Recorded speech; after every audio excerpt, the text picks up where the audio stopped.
மலக்குமார்கள் இறங்கிய மலை, மலக்குமார்கள் இறங்கிய மலை, அல்லாஹ் இறங்கி செய்த மலை, உயரமான மலை, நூறு இறங்கிய மலை, அழகான மலை.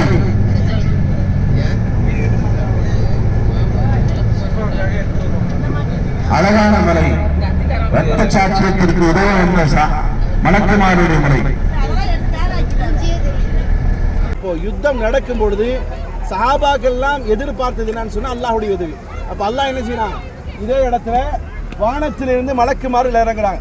வரும்போது சஹாபாக்கள் சொல்கிறார்கள், நாங்கள் வானத்தின் பக்கமாக பார்த்தோம், சில பேர் தாடிகள் வைத்தவர்களாக, தலப்பாய்கள் அணிந்தவர்களாக, வெள்ளை வெளியேறின உடைகளை உடுத்தியவர்களாக வானத்திலிருந்து இறங்கினார்கள், கைகளிலே வாள்களோடு இறங்கினார்கள்.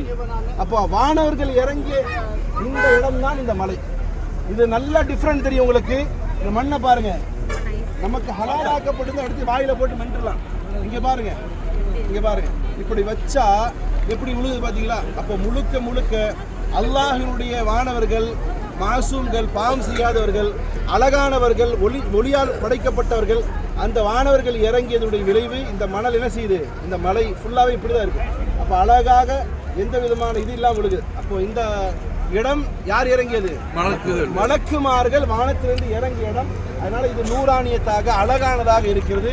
அதே ஆப்போசிட்ல பாருங்க மலை, அது சும்மா அப்படி பாருங்க, அது எப்படி இருக்கு?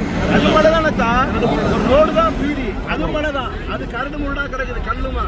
இங்க ஒரு கல்லை நீங்க பார்க்க முடியாது, அழகான மணலாக இருக்கு. அப்போ அல்லாஹ்வின் மீது நம்பிக்கை வைத்து அல்லாஹ்விடம் உதவி தேடியதால் அல்லாஹ் ரப்பல் இஸ்ஸத் வானத்திலிருந்து இறக்கிய இது ஒரு அழகானதோர் அத்தாட்சி என்பதை மனதில் ஏற்றுக்கொண்டு நம்முடைய பிரச்சனை காலத்திலும் யாரை அழைக்கணும்?